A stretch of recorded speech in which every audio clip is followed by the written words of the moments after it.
আসসালামু আলাইকুম। আমরা গতদিন লেকচার শিট ১ সেটি আমরা শেষ করেছি। আজকে আমরা লেকচার শিট ২ থেকে শুরু করব। তো জিএফআই আমাদের সহজ সাবজেক্টগুলোর মধ্যে একটি। Module B, board and its responsibilities, এটি আজকে আলোচনা করব। তো এখানে মোট আলোচনা করা আছে ১৭টি প্রশ্ন, ছোট্ট সংক্ষিপ্ত এবং বড় প্রশ্ন মিলে প্রায় ১৭টি প্রশ্ন এখানে আলোচনা করা আছে। এখানে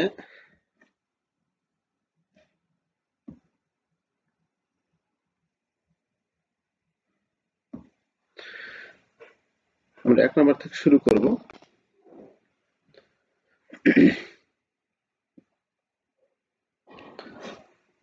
প্রশ্ন এখান থেকে আমাদের একটা হবে। তো এখান থেকে গত বছর যে প্রশ্ন এসেছিল সেটা হচ্ছে শেয়ার হোল্ডারদের স্বার্থ রক্ষায় পর্ষদের বিভিন্ন কমিটির ভূমিকা আলোচনা করো।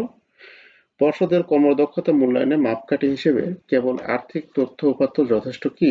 আপনার উত্তরের পক্ষে যুক্তি দিন। অভ্যন্তরীণ নিয়ন্ত্রণ ব্যবস্থার ক্ষেত্রে পরিচালনা পর্ষদের দায়িত্ব ও ক্ষমতা আলোচনা করুন। তাহলে আমাদের এই প্রশ্নটা এখান থেকে চেয়েছে। সবগুলো প্রশ্ন একটু আমাদের নিজস্ব মানে যে ধ্যান ধারণা, নিজস্ব চিন্তা, আমরা এই অধ্যায় পড়ে যা বুঝেছি সে বুঝার উপর ভিত্তি করে কিন্তু আমাদের লিখতে হবে এখানে। কারণ সবগুলো প্রশ্ন এখানে আমাদের ওইরকম ভাবে ডাইরেক্টলি কোনো প্রশ্ন আপনারা পাবেন। এটা প্রশ্ন বোঝার ক্ষেত্রে সেটার উপরে আমাদের লিখতে হবে। তো বাংলাদেশ ব্যাংকে অনুযায়ী পরিচালনা পর্ষদের দায়িত্ব কর্তব্য, এই জিনিসটা এখানে আমাদের গত বছর যেটা আসে যে অভ্যন্তরীণ ব্যবস্থাপনার ক্ষেত্রে পরিচালনা পর্ষদের দায়িত্ব ক্ষমতা কর্তৃত্বের জায়গায় ক্ষমতা দিয়েছে। হ্যাঁ, যে অভ্যন্তরীণ নিয়ন্ত্রণের ক্ষেত্রে মানে ব্যাংকের এমপ্লয়ীদের উপর নিয়ন্ত্রণের ক্ষেত্রে কি ক্ষমতা রয়েছে সেটা আমাদের পড়েছে গত বছর। তারপরে আছে পর্ষদের কর্মদক্ষতা মূল্যায়নে মাপকাঠি হিসেবে কেবল আর্থিক তথ্য উপাত্ত যথেষ্ট কি? আপনার উত্তরের পক্ষে যুক্তি দিন। মানে পর্ষদের কর্মদক্ষতা মূল্যায়ন, পর্ষদে যারা থাকে মানে বোর্ড অফ ডিরেক্টর বা আমাদের যে উপরে ম্যানেজমেন্ট এসএমটি টিম যারা থাকে তাদের দক্ষতা মূল্যায়নে, আপনার দক্ষতা নেই, তাদের দক্ষতা মূল্যায়নে কি আর্থিক তথ্য উপাত্ত যথেষ্ট না আরো কোনো কিছু থাকে? অবশ্যই সেটা থাকবে, আরো অনেক কিছু থাকবে। এই জিনিসগুলো আমাদের কিন্তু বইয়ে দেখা যাচ্ছে দু এক লাইন দেওয়া আছে, টাচ দেওয়া আছে, তার প্রেক্ষিতে আমাদের পুরোটা ব্যান্ড লিখতে হয়। তো প্রশ্নটা বুঝে আমাদের একটু ইয়ে করতে হবে। আমাদের এই অধ্যায়টা দেখি। এখানে আছে ব্যাসেল কমিটি অনুযায়ী পরিচালনা পর্ষদের দায়িত্ব কর্তব্য। তাহলে আমাদের ব্যাসেল কমিটি অনুযায়ী পরিচালনা পর্ষদের দায়িত্ব ও কর্তব্য এখানে আলোচনা করতে বলছে। কিন্তু আসছিল কি গত বছর আসছিল হচ্ছে অভ্যন্তরীণ নিয়ন্ত্রণে পরিচালনা পর্ষদের দায়িত্ব কর্তব্য। তো ব্যাসেল কমিটি অনুযায়ী এখানে বলা আছে ব্যাসেল কমিটি তার নির্দেশিকা 2015 বোর্ডের দায়িত্ব সম্পর্কে একটি অত্যন্ত বিশদ এবং বিস্তৃত সুপারিশ দিয়েছে। ব্যাসেল কমিটির মতে বোর্ডের উচিত সক্রিয়ভাবে ব্যাংকের বিষয়গুলিতে জড়িত থাকা এবং ব্যাংকের ব্যবসা ও বাহ্যিক পরিবেশে বস্তুগত পরিবর্তনগুলির সাথে তাল মিলিয়ে চলার পাশাপাশি ব্যাংকের দীর্ঘমেয়াদী স্বার্থ রক্ষার জন্য একটি সময়মতো কাজ করা। এখানে এরকম পয়েন্ট ব্যাসেল কমিটি কিন্তু আমাদের দিয়েছে কতটি? আমরা এই 18টি পয়েন্ট এখানে আছে। 18টি পয়েন্ট তো আমরা একবারে এইভাবে মনে রাখা কঠিন অবস্থা। আমরা ধারাবাহিকভাবে পড়ে যাব। আমাদের কাছে যে পয়েন্টটা একটু সহজ মনে হবে, যে পয়েন্টটা মনে রাখতে পারবো, সে পয়েন্টটা একটু একটু এরকম দাগ দিব।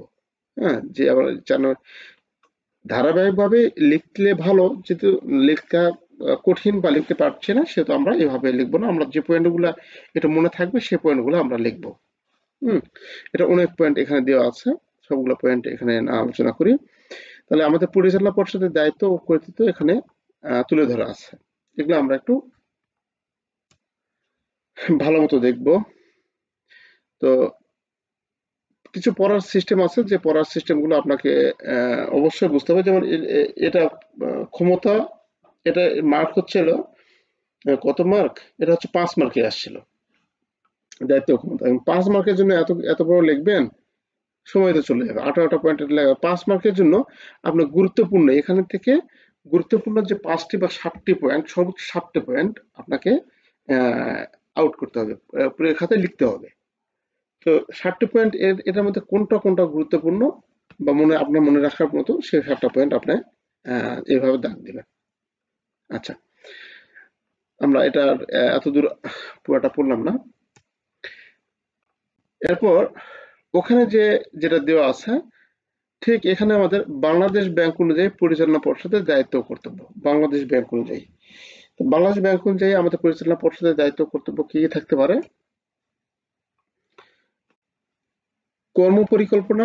আরেকটা বিষয় আমি বলে রাখি যে পর্ষদের দায়িত্ব কর্তব্য কিন্তু কোন কাজ আপনি আমি যেমন সরেজমিনে কোনো ব্যাংকিং যে কাজ সেবাগুলো দিয়ে থাকি, কাজ করে থাকি, ওইরকম সেবা কিন্তু দেওয়া কাজ না। এদের কাজ হচ্ছে নির্দেশ দেওয়া, নিয়ন্ত্রণ করা। নির্দেশ দেওয়া, নিয়ন্ত্রণ করা। আপনাকে নির্দেশ দিবে যে এটা এটা এটা এটা করুন বা এটা করুন, অথবা আপনাকে তারা প্রসেস তৈরি করে দিবে, ম্যানুয়াল তৈরি করে দিবে, আমরা সেভাবে কাজ করব। হ্যাঁ, নির্দেশ দেওয়া এবং নিয়ন্ত্রণ করা হচ্ছে এদের কাজ। তাহলে বাংলাদেশ ব্যাংক অনুযায়ী পরিচালনা পর্ষদের দায়িত্ব কর্তব্য কি? কর্মপরিকল্পনা, এরা পরিকল্পনা করবে এবং কৌশলগত ব্যবস্থাপনা এরা গ্রহণ করবে। ক্রেডিট এবং ঝুঁকি ব্যবস্থাপনা, যত ধরনের ব্যবস্থাপনা আছে সকল ধরনের ব্যবস্থাপনা এরা গ্রহণ করবে, সে ক্রেডিট হোক, ঝুঁকি হোক, নিয়ন্ত্রণ হোক, সকল ধরনের। তো ক্রেডিট এবং ঝুঁকি ব্যবস্থাপনা, অভ্যন্তরীণ নিয়ন্ত্রণ ব্যবস্থাপনা। অভ্যন্তরীণ নিয়ন্ত্রণ বলতে আপনি আমি কিভাবে নিয়ন্ত্রিতভাবে কাজ করছি, এখানে যেন অযাচিত কোনো ঘটনা না ঘটে সে ধরনের ব্যবস্থা থাকবে। তারপরে আসছে ব্যবস্থাপনা উন্নয়ন, আর্থিক ব্যবস্থাপনা, প্রধান নির্বাহী, সিইও নিয়োগ। তাহলে প্রধান নির্বাহী অর্থাৎ এমডি নিয়োগ দিবে, তাই না? অন্যান্য দায়িত্ব বোর্ডের সভা। তো এটা হচ্ছে আমাদের বাংলাদেশ ব্যাংক অনুযায়ী আমাদের এই দায়িত্ব কর্তব্যগুলো এখানে আলোচনা করা আছে। তো ব্যাসেল নীতি অনুযায়ী আলোচনা করা আছে আমাদের উপরে, আমাদের বাংলাদেশ ব্যাংক অনুযায়ী আছে। এই দুটা বিষয় আমাদের একটু পরিণত, এটা একবার পড়লে আপনার হয়ে যাবে। মানে আপনি ব্যাংকে থেকে যদি আপনার পরিচালকের কাজ কাম কি এটা যদি না জানেন, না লিখতে পারেন, তাহলে এটা বড় ব্যর্থতা। একজন বোর্ড অফ ডিরেক্টর বা একজন ডিরেক্টর কি করতে পারে? যাই হোক, পাওয়ারের দিক থেকে বা অন্য দিক থেকে আমরা করবো না, তার কি নির্দেশ করে, কি হবে, তার কাজটা কি, একজন পরিচালকের কাজটা কি ব্যাংকে, সে বিষয়টা আমরা এখানে তুলে ধরবো আর কি।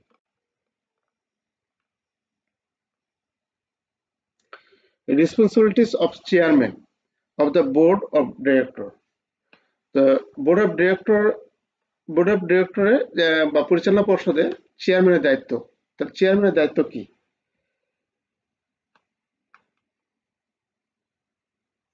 চেয়ারম্যানের দায়িত্ব, এমডি ও সিইও এর দায়িত্ব, এই জিনিসগুলো আমাদের কিন্তু পড়তে মানে গুরুত্বপূর্ণ এই প্রশ্নগুলো। পরিচালনা পর্ষদের দায়িত্ব, এমডি ও সিইও এর দায়িত্ব, তারপরে হচ্ছে চেয়ারম্যানের দায়িত্ব। এই দায়িত্বগুলো আমাদের পড়তে হবে। এখানে আমাদের এরকম গত বছর আসছিল পরিচালনা পর্ষদের, এবারে পরিচালনা পর্ষদ দেবে না, এবারে হয় এমডি ও সিইও অথবা চেয়ারম্যানের দায়িত্ব কর্তব্য। পরিচালনা পর্ষদের চেয়ারম্যানের দায়িত্বগুলি সাধারণত অন্তর্ভুক্ত করে পরিচালনা পর্ষদের নেতৃত্ব দেওয়া। তাহলে চেয়ারম্যান পরিচালনা পর্ষদের নেতৃত্ব দেয়। এটা যখন আমাদের সভা হয়, বোর্ডের সভা হয়, তখন তো আমাদের নেতৃত্ব দেয় কে? চেয়ারম্যান স্যার তো নেতৃত্ব দেয়। তবে আছে সম্মতি নিশ্চিত করা, সিও তত্ত্বাবধান, কোম্পানি প্রতিনিধিত্ব করা। তারপরে আছে ঝুঁকি ব্যবস্থাপনা, সম্পর্ক গড়ে তোলা। এই পয়েন্টগুলো আমরা নিজের থেকে লিখতে পারবো, সমস্যা নেই। একবার করে পড়ে যাবেন শুধুমাত্র, অথবা এই পয়েন্টটা বাইরে যদি আপনার কোনো পয়েন্ট জানা থাকে তাহলে সেই পয়েন্টগুলো আমরা এখানে অ্যাপ্লাই করব।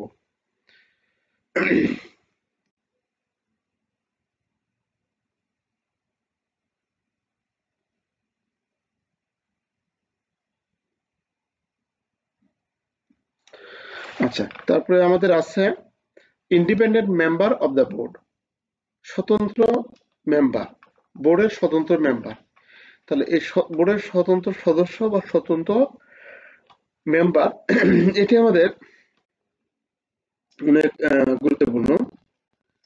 যে কর্পোরেট গভর্নেন্সে একজন স্বাধীন পরিচালক বলতে এমন একজন পরিচালক বোর্ডের সদস্যকে বোঝায় যার কোনো কোম্পানির সঙ্গে কোনো বস্তুগত সম্পর্ক নেই এবং তিনি নির্বাহী দলের অংশ নন বা কোম্পানির দৈনন্দিন কাজকর্মে জড়িত নন। এখানে আমাদের যেটা বলা আছে যে কোম্পানির স্বতন্ত্র সদস্য, একেবারে স্বতন্ত্র এ নিরপেক্ষ লোক, কোম্পানির কোনো কাজে বা কোম্পানির কোনো স্বার্থ তার সাথে সংশ্লিষ্ট নেই বা দৈনন্দিন কাজে সে জড়িত নন। স্বাধীন পরিচালক সাধারণত পরিচালনা পর্ষদের নিয়োগ করা বাঞ্ছনীয়। এক্সচেঞ্জ কমিশন একটি বিজ্ঞপ্তি নং, এটা বিজ্ঞপ্তি নং এখানে দেওয়া আছে, তারিখ এত একটি কর্পোরেট গভর্নেন্স কোড নির্ধারণ করেছেন। এই প্রজ্ঞাপনে স্বাধীন পরিচালক সম্পর্কিত বিধান নির্ধারিত হয়েছে এবং এটি বাংলাদেশের তালিকাভুক্ত কোম্পানিগুলোর জন্য প্রযোজ্য। তাহলে উনি উল্লেখিত বিজ্ঞপ্তি অনুযায়ী স্বাধীন পরিচালক মানে একজন পরিচালক এক, যিনি হয় কোম্পানিতে কোনো শেয়ার রাখেন না বা কোম্পানির মোট পরিশোধিত শেয়ারে 1% কম শেয়ার রাখেন। মানে স্বতন্ত্র যে হবে পরিচালক হবে, স্বতন্ত্র পরিচালকের কোনো শেয়ার থাকবে না অথবা 1% কম হবে, যিনি বাংলাদেশের স্পন্সর নন বা কোম্পানির কোনো স্পন্সর বা পরিচালক বা কোম্পানির মনোনীত ডিরেক্টর শেয়ার হোল্ডার এর কোনো সহযোগী, কোনো সিস্টার কনসার্ন বা সহযোগী প্রতিষ্ঠান বা সহযোগী বা কোনো হোল্ডিং বা প্যারেন্টিং কোনো কিছুর সাথে আমাদের যুক্ত নন, যিনি পারিবারিক সম্পর্কের ভিত্তিতে আমাদের কোম্পানির মোট পরিশোধিত শেয়ারে 1% বা এত যা আমাদের কোম্পানি আইনের যে কথাগুলো ধারা উল্লেখ থাকে সেই কথাগুলো এখানে বলা আছে। মোট কথা আমাদের কোম্পানির সাথে সংশ্লিষ্ট কোনো ব্যক্তি হওয়া যাবে না, কোম্পানির সাথে সংশ্লিষ্ট কোনো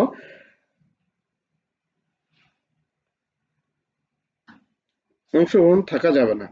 যিনি অবিলম্বে পূর্বে 2 বছরে আর্থিক কোম্পানির একজন নির্বাহী হননি, যিনি পরপর 2 বার নির্বাহী হননি, যার কোনো যার অন্য কোনো সম্পর্ক নেই আর্থিক বা অন্যথায় কোম্পানি এর সহযোগী বা সংশ্লিষ্ট কোম্পানির সাথে, যার কোনো কোম্পানির সাথে সংশ্লিষ্টতা নেই, যিনি কোনো স্টক এক্সচেঞ্জ সদস্য যেমন TREC trading rights entertainment certificate ধারক বা পরিচালক কর্মকর্তা নন। এখানে আমাদের কিছু এরকম আমাদের দেওয়া আছে, এই জিনিসগুলো আমাদের একবার পড়লে একবার না হয় দ্বিতীয়বার পড়বেন, দ্বিতীয়বার না হয় তৃতীয়বার পড়বেন, আমাদের একটু মনে থাকবে তাহলে। অর্থাৎ বোর্ডের স্বতন্ত্র সদস্য কি, স্বতন্ত্র সদস্যর মানে হওয়ার জন্য কি কি যোগ্যতা থাকতে হয় বা কি কি আমাদের প্রয়োজন, কি কি নিয়োগের ক্ষেত্রে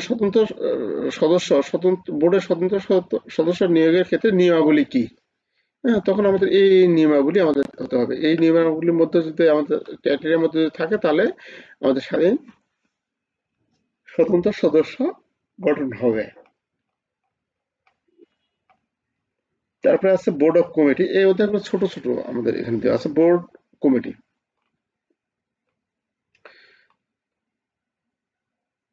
এখানে বলা আছে বোর্ড কমিটি কার্যকর কর্পোরেট শাসনের জন্য গুরুত্বপূর্ণ হাতিয়ার এবং শেয়ার হোল্ডারদের মূল্য রক্ষায় ব্যাপকভাবে অবদান রাখে।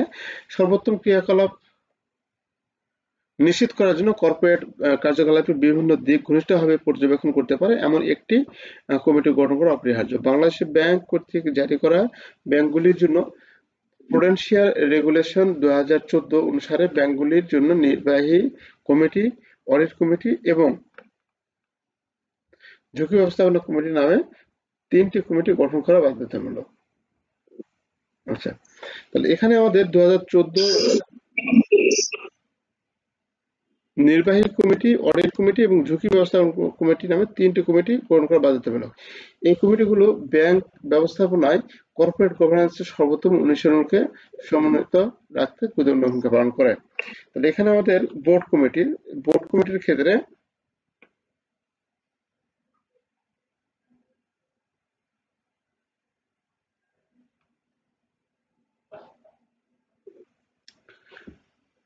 আচ্ছা, তাহলে এর বোর্ড কমিটির পরে আছে এক্সিকিউটিভ কমিটি, কার্যনির্বাহী কমিটি। এখানে কমিটির কিছু কিছু এখানে দেওয়া আছে। কার্যনির্বাহী কমিটির কাঠামো নিম্নরূপ হবে। কার্যনির্বাহী কমিটির কাঠামো এখানে আমাদের কাঠামোটা চাইতে পারে, আপনার বইয়ে যেভাবে দেওয়া আছে ওইভাবে এখানে তুলে ধরা হয়েছে। এই প্রশ্নটা আমরা কিন্তু দেখবো, প্রায় সবগুলো প্রশ্নই একটু সিমিলার। কার্যনির্বাহী কমিটির পরিষদ কমিটির আমাদের কর্মক্ষমতা অডিট কমিটি আছে, তারপর এরকম অনেক কমিটি আছে, ঝুঁকি ব্যবস্থাপনা কমিটি আছে, এরকম অনেক কমিটি আছে। এই কমিটিগুলো আমরা একটু দেখে যাবো। প্রায় সবগুলো কমিটিরই আমাদের কাজ একই। তো কমিটির সদস্যরা তাদের মধ্য থেকে পরিচালনা পর্ষদ নির্বাচিত করবেন। নির্বাহী কমিটি সর্বোচ্চ 7 সদস্যের সমন্বয়ে গঠিত হবে। সদস্যরা 3 বছরের মেয়াদের জন্য নিযুক্ত হতে পারেন। পরিচালনা পর্ষদের চেয়ারম্যান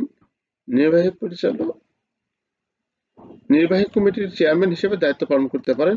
ব্যাংকের কোম্পানি সচিব নির্বাহী কমিটির সচিব হিসেবে দায়িত্ব পালন করতে পারেন। তো এই বিষয়গুলো আমাদের নির্বাহী কমিটির কাঠামো নিম্নরূপ। এখানে আমাদের আচ্ছা,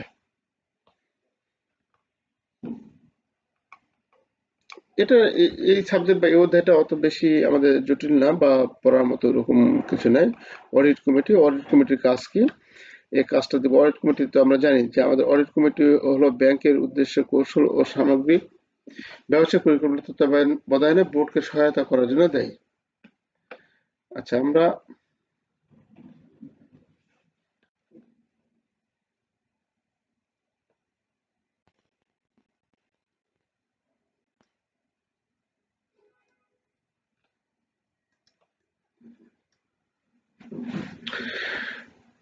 এখানে বলা আছে যে আইন প্রবিধান এবং নিজস্ব ব্যবসায়িক আচরণবিধির সাথে ব্যাংকের সম্মতি পর্যালোচনা করার দায়িত্ব দেওয়া হয়েছে। কমিটি কার্যকারিতা নিশ্চিত করার জন্য নিম্নলিখিত সাংগঠনিক কাঠামো প্রস্তুত করা হয়েছে। তাহলে নিম্নলিখিত সাংগঠনিক কাঠামো আমরা এখানে প্রস্তুত কি কি সাংগঠনিক কাঠামো থাকতে পরিচালনা পর্ষদের পরিচালকদের মধ্যে একজন কমিটির সদস্য মনোনীত হবে।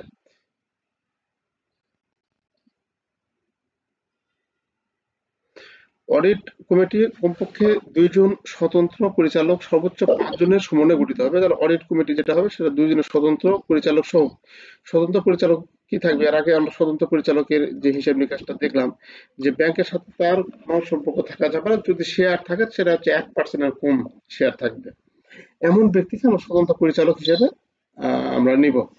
আরো কিছু ক্রাইটেরিয়া ছিল। তো এখানে পরিচালক সর্বোচ্চ 5 জন সমন্বয়ে গঠিত হতে পারে। মানে 2 জন যদি আমরা আহ, এখানে নেই, অডিট কমিটিতে কমপক্ষে 2 জন পরিচালক নেই, স্বতন্ত্র পরিচালক, এবং মোট 5 জন সমন্বয়ে গঠিত হবে। তার মানে আরো 3 জন আমাদের দরকার। সাধারণ যে সদস্য তাদেরকে নিতে পারি। শুধুমাত্র অনির্বাহী কমিটির সদস্যরাই অডিট কমিটিতে কাজ করার যোগ্য হবেন। সদস্যদের 3 বছরের মেয়াদের জন্য নিয়োগ করা যেতে পারে। তাহলে এটা আমাদের কিন্তু আসে কয় বছরের জন্য নিয়োগ করা যেতে পারে বা 3 বছরের জন্য নিয়োগ করা যেতে পারে, আবার কোনটা আছে 5 বছরের জন্য। এই জিনিসগুলো আমরা খেয়াল করব। ব্যাংকের কোম্পানির সচিব অডিট অডিট কমিটির সেক্রেটারি হিসেবে দায়িত্ব পালন করবে। তাহলে ব্যাংক কোম্পানির সচিব অডিট কমিটির সেক্রেটারি হিসেবে দায়িত্ব পালন করবে। আচ্ছা, এরপর আছে রিস্ক ম্যানেজমেন্ট কমিটি। আমাদের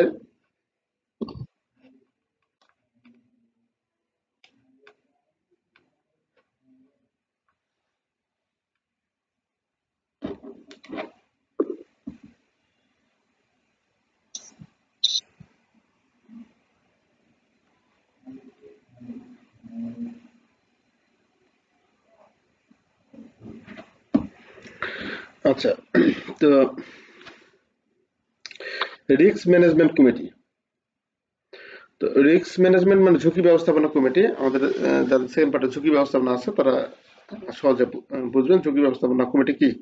তাহলে ঝুঁকি ব্যবস্থাপনা কমিটির মতো ব্যাংকের নীতি, এখানে আহ, ব্যাংকের নীতি কৌশলগুলি থেকে উদ্ভূত ঝুঁকিগুলো কার্যকরভাবে প্রশমিত করার জন্য ঝুঁকি ব্যবস্থাপনা কমিটি গঠন করা হবে। ক্রেডিট ঝুঁকি, বৈদেশিক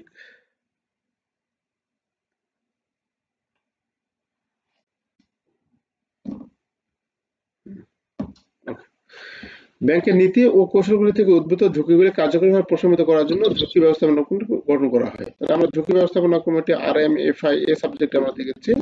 ব্যাংকের ঝুঁকিগুলো কি করার শনাক্তকরণ, ব্যাংকের ঝুঁকিগুলো শনাক্তকরণ, তারপরে আমরা পর্যায়িতকরণ করব বা শ্রেণীবিন্যাসকরণ করব, তারপরে ঝুঁকিগুলো প্রশমিত করা এবং নিয়ন্ত্রিত করব। এগুলো করার জন্য আমরা এই ঝুঁকি ব্যবস্থাপনা কমিটি গঠন করে থাকি। ক্রেডিট ঝুঁকি, আমাদের ব্যাংকে কি ঝুঁকি থাকে? ক্রেডিট ঝুঁকি, বৈদেশিক মুদ্রার ঝুঁকি, অভ্যন্তরীণ নিয়ন্ত্রণ, সম্মতি ঝুঁকি, মানি লন্ডারিং ঝুঁকি, এরকম অনেক ধরনের ঝুঁকি রয়েছে, টেকনোলজিক্যাল ঝুঁকি, এরকম অনেক ধরনের ঝুঁকি আমাদের রয়েছে।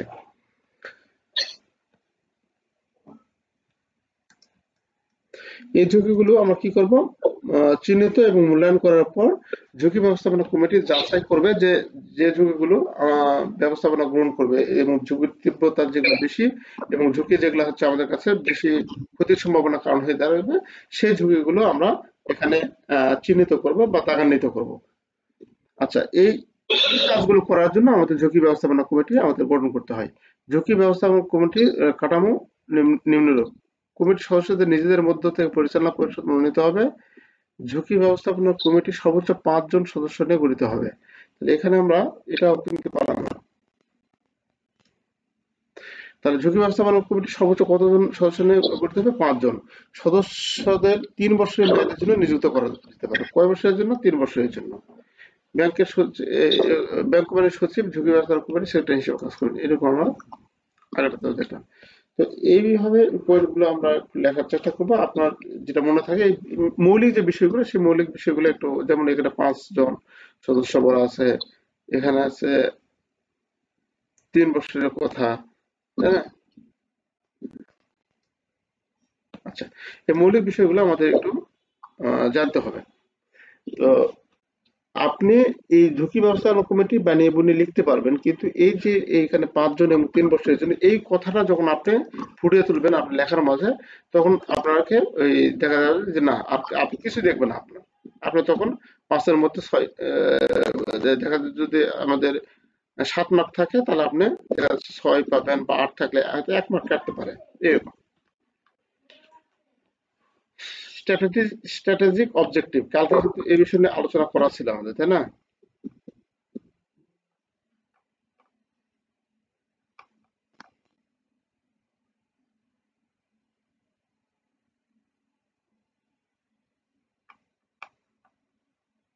আচ্ছা, এটা কি আগে আলোচনা করা হয়েছিল এই চ্যাপ্টার?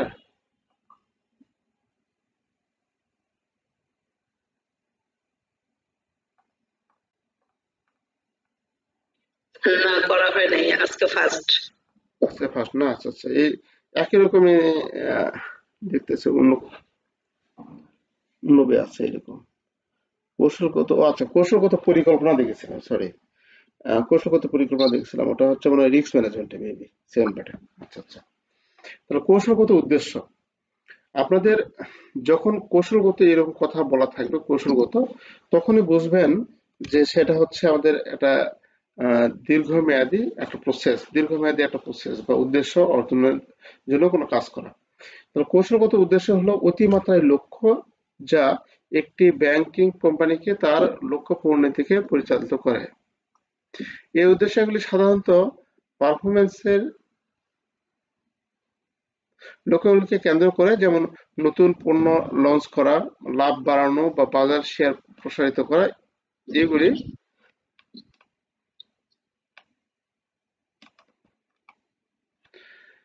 এই উদ্দেশ্য প্রতিষ্ঠা করার জন্য পরিচালকদের গ্রাহকদের পছন্দ, প্রতিযোগী এবং ফার্মের সংস্থান এবং ক্ষমতা সম্পর্কে অন্তর্দৃষ্টি অর্জনের জন্য কৌশলগত বিশ্লেষণ পরিচালনা করতে হয়। তো কৌশলগত উদ্দেশ্য আমাদের যে বলা আছে, উদ্দেশ্য বলতে আমরা কি বুঝি? লক্ষ্য, অর্থাৎ আহ, আমরা অভিষ্ট কোনো লক্ষ্য অর্জনের জন্য যে কাজগুলো আমরা করি, সে অভিষ্ট লক্ষ্যটাই হচ্ছে আমাদের কাছে কি উদ্দেশ্য।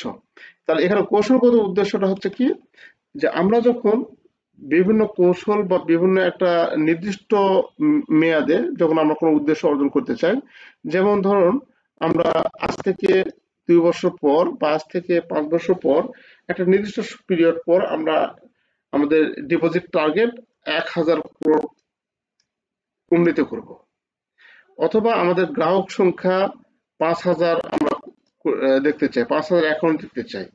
এরকম আমরা এখানে কৌশলগত এই উদ্দেশ্যগুলো আমরা সামনে রেখে আমরা কাজগুলো করতে পারি, যে আমরা ভবিষ্যতে কোনো কাজ করব, ভবিষ্যতে কোনো একটা মাইল ফলকে আমরা পৌঁছাতে যাই, এই এই জন্য এই উদ্দেশ্যকেই আমরা বলি কৌশলগত উদ্দেশ্য।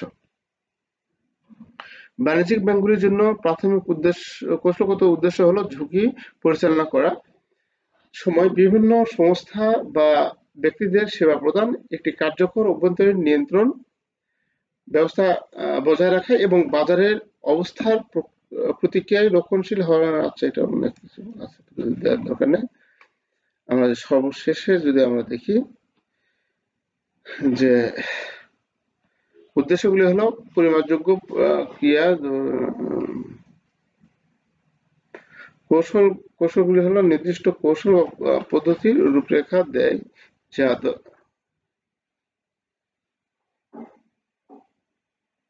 দৈর্ঘ্যে সে উদ্দেশ্য সম্পাদন করতে পারে, যদি কৌশলগত সময়ের সাথে বিকশিত হতে পারে।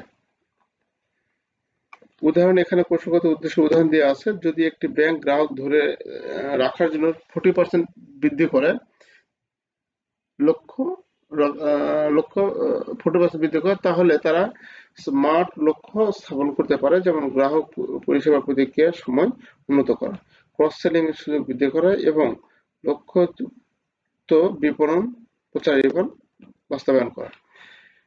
আচ্ছা, কৌশলগত উদ্দেশ্য এটা কিন্তু আমাদের পরীক্ষায় টিকাতে বেশি আসে। আচ্ছা, আর এখানে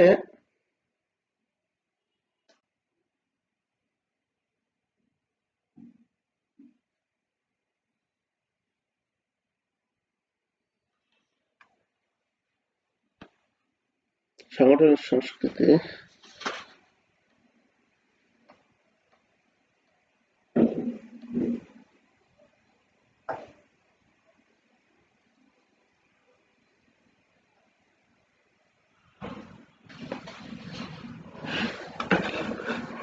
এখানে যদি আমরা দেখি সাংগঠনিক সংস্কৃতি ব্যবসায়িক কৌশলকে কিভাবে প্রভাবিত করে। তারপরে আছে একটি প্রধান নির্বাহী কর্মকর্তা, সে আমাদের এই প্রশ্নটা অত্যন্ত গুরুত্বপূর্ণ। তো এর আগে আমাদের পরিচালনা পর্ষদের দায়িত্ব কর্তব্য এসে এই প্রশ্নটা আমাদের কাছে অত্যন্ত গুরুত্বপূর্ণ। What is governance framework? এই ফ্রেমওয়ার্কটা আমাদের অত্যন্ত গুরুত্বপূর্ণ। তাহলে গভর্নেন্স ফ্রেমওয়ার্ক হচ্ছে একটি গভর্নেন্স ফ্রেমওয়ার্ক হলো এমন একটি সিস্টেম যা একটি সংস্থার সমস্ত স্তরে প্রত্যাশা, উদ্দেশ্য এবং কর্মক্ষমতা, ঝুঁকির প্রবণতা এবং রিপোর্টিং প্রয়োজনীয়তা স্পষ্টতা তদারকি প্রদান করে। গভর্নেন্স ফ্রেমওয়ার্ক হচ্ছে গভর্নেন্স তো হচ্ছে আমাদের কাছে কি সুশাসন, ফ্রেমওয়ার্ক হচ্ছে কি একটা কাঠামো নাম হচ্ছে সুশাসন। তাহলে এই সুশাসনের যে একটা নির্দিষ্ট কাঠামো থাকবে, আমরা আমাদের কাঠামো অনুযায়ী আমরা ব্যাংকের যে একটা আপনি আমি যে কাজ করি, একটা নির্দিষ্ট রোলে কাজ করি, এটা হচ্ছে একটা প্রসেস বা কাঠামো অনুযায়ী আমরা কাজ করে থাকি। তো এটা যখন আমরা ব্যাংকে গিয়ে বা ব্যাংকের মাধ্যমে যখন আমরা কোনো একটা নির্দিষ্ট প্রসেসে কাজ করি, সেটা হচ্ছে আমাদের কাছে গভর্নেন্স ফ্রেমওয়ার্ক। তাহলে গভর্নেন্স ফ্রেমওয়ার্ক এমন একটি সিস্টেম যা একটি সংস্থার সমস্ত স্তরের প্রত্যাশা, উদ্দেশ্য, কর্মক্ষমতা, ঝুঁকি প্রবণতা এবং রিপোর্টিং প্রয়োজনীয়তা স্পষ্টতা এবং তদারকি প্রদান করে থাকে। অর্থাৎ যে প্রসেস বা ম্যানুয়াল ফলো করে আপনি আমি কাজ করতেছি, সেটা হচ্ছে আমাদের কাছে গভর্নেন্স ফ্রেমওয়ার্ক। এটি সুশাসনের নীতি, মূল্যবোধ, সংস্কৃতি, জবাবদিহিতা এবং কর্মক্ষমতার প্রতিষ্ঠা করে থাকে। তাহলে এটির মাধ্যমে আমরা ঠিকমতো কাজ করি, আমরা আমাদের সততা বজায় রেখে কাজ করি, আমাদের সংস্কৃতি মূল্যবোধ বজায় রেখে আমরা কাজ করে থাকি। একটি গভর্নেন্স ফ্রেমওয়ার্কের উদ্দেশ্য হলো সংগঠন জুড়ে সামঞ্জস্যতা নিশ্চিত করা, যেমন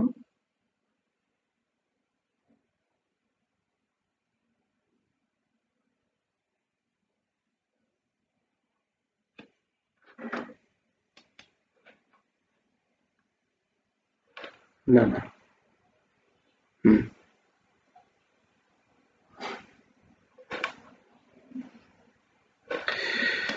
আচ্ছা, তা আমাদের এই গভর্নেন্স ফ্রেমওয়ার্কটা হচ্ছে অত্যন্ত গুরুত্বপূর্ণ একটা প্রশ্ন। এই প্রশ্নটা অবশ্যই আমরা দেখবো। আমরা গভর্নেন্স ফ্রেমওয়ার্ক হচ্ছে আমাদের প্রতিষ্ঠান লক্ষ্য উদ্দেশ্য অর্জনের জন্য আমরা এমপ্লয়িরা আমাদের প্রতিষ্ঠানের যে প্রসেস বা প্রক্রিয়া অনুসরণ করে বা সুশাসনের নীতিমালা অনুসরণ করে আমরা যে কাজ করি, একে আমরা গভর্নেন্স ফ্রেমওয়ার্ক বলে।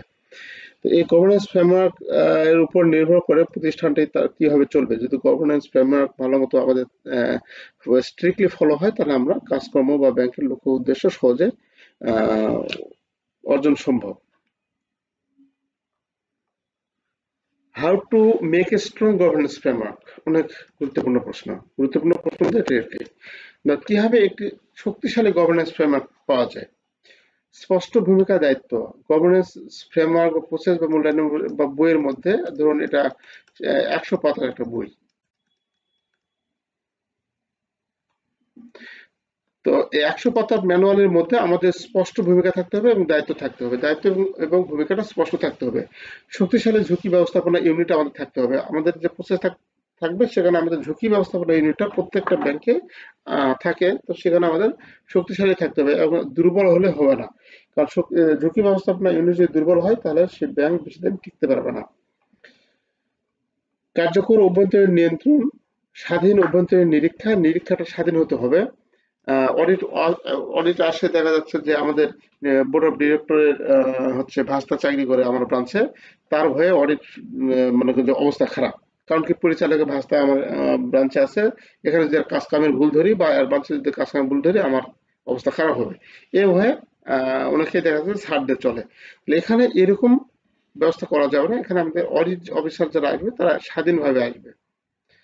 আচ্ছা, এরা রিপোর্ট করবে স্বাধীনভাবে, মানে এরা যে যেটা পাবে, যে ডিফিসিয়েন্সি পাবে, যে ঘাটতি পাবে, সেই ঘাটতিটাই তারা তুলে দিবে স্বচ্ছ রিপোর্টিং।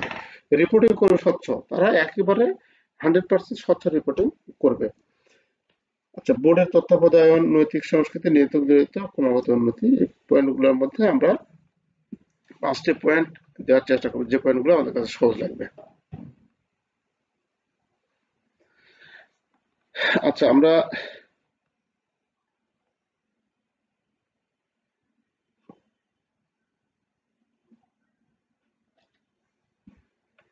12 নাম্বার।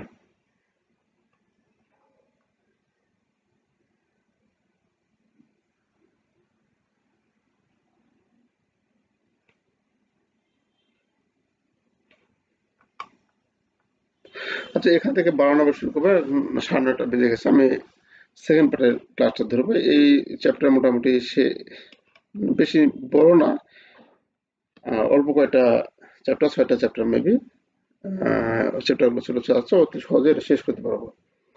আর এটার নিয়ে বিচলিত হবে না, সবচেয়ে সহজ এবং বাংলা লেখার মতো একটা সাবজেক্ট। তো আজকে আমি আগামী দিন আমরা এই নাম্বার থেকে শুরু করব, ব্যাংকিং সেক্টর গভর্নেন্স ফ্রেমওয়ার্কের এবং কাঠামোর গুরুত্ব আলোচনা করো। তাহলে এখানে আমাদের এই জিনিসটা আপনি মনে রাখবেন, তাহলে আপনি সবকিছুই সহজে পারবেন। গভর্নেন্স ফ্রেমওয়ার্ক, গভর্নেন্স হচ্ছে সুশাসন, আর ফ্রেমওয়ার্ক হচ্ছে একটা কাঠামো। কিসের কাঠামো? আইনি কাঠামো। আইনি যেটা কাঠামো, যে কাঠামোর মধ্যে আমরা আমাদের প্রতিষ্ঠান চালাই, সেটা হচ্ছে ফ্রেমওয়ার্ক। তাহলে এটা সুশাসনের ফ্রেমওয়ার্ক যদি হয়, তাহলে তার কাঠামোর গুরুত্ব আলোচনা করতে বলছে। আচ্ছা, আমরা এটা সামনের দিকে এটা দেখব। আজকে তাহলে এখানে শেষ করছি। সবাই ভালো থাকবেন। আসসালামু আলাইকুম।